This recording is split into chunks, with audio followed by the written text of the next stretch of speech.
Spoštovane, spoštovani, nadaljuje se drugi krog v slovenskem nogometnem državnem prvenstvu v prvi ligi Telemach.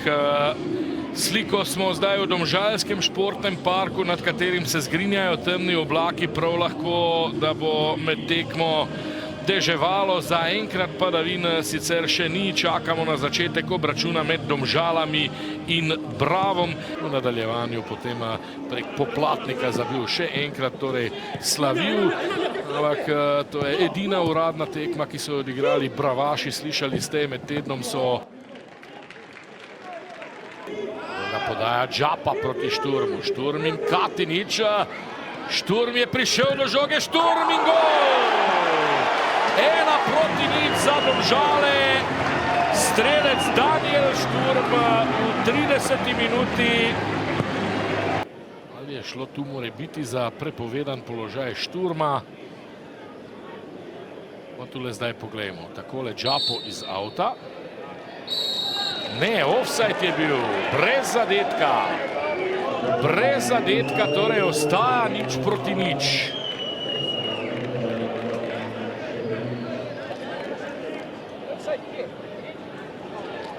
Očitno je bil Šturm že takoj tam na sredini igrišča v prepovedanem položaju. No in tule je dokaz, ja, dejansko je bil Šturm s kolenom pred Katinićem. Kavčič. Kavčič v sredino. Priložnost zdaj za goste, ki vodijo. 1:0. Je zadev Trdin.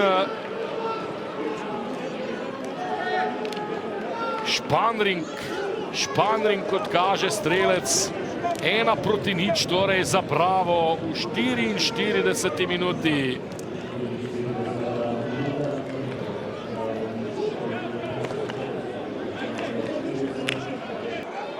Potem pa Stanković in gostje so se obranili. Vanko pred Štorom, pa Repas, nov napad za Domžalčane, ki so zelo odločno krenili v drugi polčas. Dvojna podaja Repas, Šturm oddaleč Jularđija, priložnost za Džapa, izenačenje. 1:1, Jan Džapo. To je bil silovit pritisk rumene družine. Takoj na začetku drugega polčasa. Serija kotov, serija poskusov in ja, tako je vse skupaj obrodilo sadove. Tule je Jan Džapo, njegov prvenec v elitnem državnem prvenstvu. Zdaj ponovno Topalović, njegov vstop je spremenil marsikaj v domžalski igri in to na bolje seveda. Zdaj Šturm pa Repas poizkuša, na koncu brani Orbanić. Za vodstvo Mariborčanov proti Kidričanom. Topalović tule lepo proti Jularđiji. Jularđija strelja in tokrat se je izkazal Orbanić.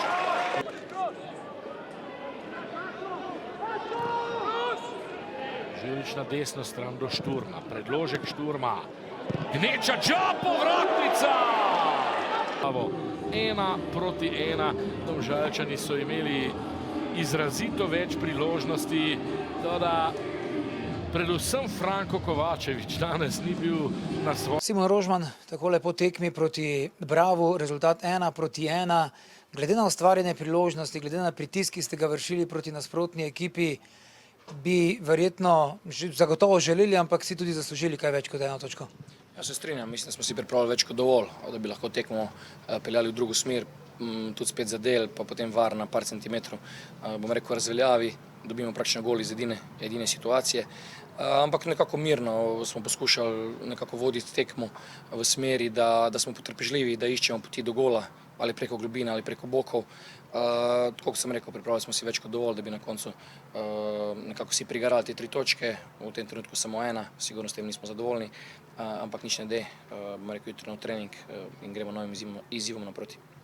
ko ste videli, ko ste bili v bistvu boljši v prvem polčasu, je prišlo do taktične spremembe v drugem polčasu s 3 branilci, kako ste s to spremembo in z odzivom igralcev zadovoljni v tem drugem polčasu? Pa ne, lahko rečem, da že cel prvi polčas smo bili zelo zadovoljni z potekom igre, sigurno potem smo šli še v večji rizik, še več z napadalnimi veznimi igralci v samo igro, da bi nekako lovili ta rezultat. Zelo hitro smo izenačili in potem stopnjevali nekako ritem. Vsi ti fanti, ki so dobili priložnost, so jo nekako izkoristili. Sigurno pa je, da če bomo želeli zbirati točke, biti še bolj tekmovalni, bomo vse te priložnosti, ki smo si jih pripravili, morali realizirati, da bi potem vtis vsega skupaj. Mislim pa, da je bila zelo gledljiva tekma, da so gledalci lahko uživali, da je bilo tudi dovolj neke dinamike, tako da nam ostaja samo žal za te 2 točke. Samo še tole, vem, da trenerji ne radi izpostavljate posameznikov, ampak eden od vaših napadalcev je imel danes res veliko smole, ni mu šlo. Kako na takšen način, po takšni tekmi igralca nekako dvigniti oziroma mu povrniti samozavest? Definitivno je pomembno, da fant prihaja v priložnosti, ni kaj, on je praktično celo sezono nas je nekako nosil, zdaj v tem trenutku ni v neki, bi rekel, top formi, je pa na njemu in bo rekel na vseh nas, da mu pomagamo preko treninga, preko nekih enostavnih situacij. Jaz verjamem, da bo zelo hitro našel športno formo, treba se fokusirati na stvari vsak dan in jaz verjamem, da bo Franko tudi v bodoče, zelo nevaren za gol in verjamem tudi, da bo ga začela služiti realizacija. Hvala in srečno. Hvala. Aleš Arnold, trener Brava proti Domžalam oziroma po tekmi proti Domžalam 1-1. Rezultat, ki glede na videno na igrišču vas zadovolji ali ne? Ja, absolutno zadovolji, zato ker so tudi Domžalčani imeli svoje priložnosti, ravno tako mi. Tako da izredno zahtevna tekma, tako kot smo rekli v začetku, tako kot sem upozoril pred tekmo, 2 centralna napadalca, oba fizično izredno sposobna in z veliko dolgimi žogami na našo zadnjo linijo, kar je povsem normalno, so v bistvu nam povzročali preveč problemov v začetku tekme, tam smo izgubili malo sigurnosti posledično v igri. Drugače pa, kaj ne rečem, tempo kljub vsemu visok, sicer kot posledica večjega števila izgubljenih žog na obeh straneh. Morda največjo priložnost smo imeli, da so Domžalčani puščali veliko prostora pred zadnjo linijo, mi smo bili pa takrat preveč nemirni, da bi v tej posesti v bistvu žogo mirno sprejeli in potem v fazi napada akcijo zaključili. Preveliko število nezaključenih akcij glede na situacije, ki smo jih imeli in posledično izgubljene žoge za novo kratko podajo namesto za zadnjo podajo za hrbet in potem je tekma dobivala vedno višji tempo in ker so se pač povečevale taktično slabše odločitve, ampak tukaj na koncu je potrebno tudi v situaciji, kjer je težje kvalitetno izdržati in biti tekmovalno zrel in vzeti točko in zato fantom čestitam. Večkrat ste omenili napake, več tehničnih napak je bilo. Kaj mislite, kaj je botrovalo temu, da sta obe ekipi že v prvem polčasu delali kar precej napak? Ja, deloma je res, da v sredini igrišča smo vsi poskušali biti agresivni in izvajati časovno-prostorski pritisk in posledično v bistvu se zgodi, da pride do več napak. Je pa res, da danes da je bilo tudi preveč napak glede na to, da so igralci v določenih trenutkih ostali povsem sami. Kaj je razlog, je zelo težko reči, ampak jaz verjamem, da v nadalje in pa v naslednjih tekmah lahko to izboljšamo. Slovensko prvenstvo ima 36 krogov, videl sem, da ste menjali šele po 80 minuti, verjetno bo potrebno za celotno prvenstvo še nekoliko okrepiti klop. Ja, absolutno, tako kot smo povedali na začetku, ne želimo, da bi bil kakšenkoli izgovor, ekipa še ni sestavljena dokončno, ampak prav zato sem vesel, da uspešno tekmujemo, da smo v bistvu zbrali že 4 točke in sigurno se pa zavedamo, da bo potrebno za celotno prvenstvo v prestopnem roku še pridobiti prave igralce, ampak tako kot sem rekel, želimo ostati mirni, sestavljamo temelje za novo obdobje in zato tukaj ravno pri temeljih ne želimo zgrešiti. Aleš Arnold, hvala in srečno. Hvala enako. Jan Džapo, iskrene čestitke za vaš prvenec, dosegli ste prvi zadetek v dresu Domžal. Morda za začetek opišite nam akcijo, kako je vse skupaj izgledalo in kako ste podoživeli tale vaš prvi gol.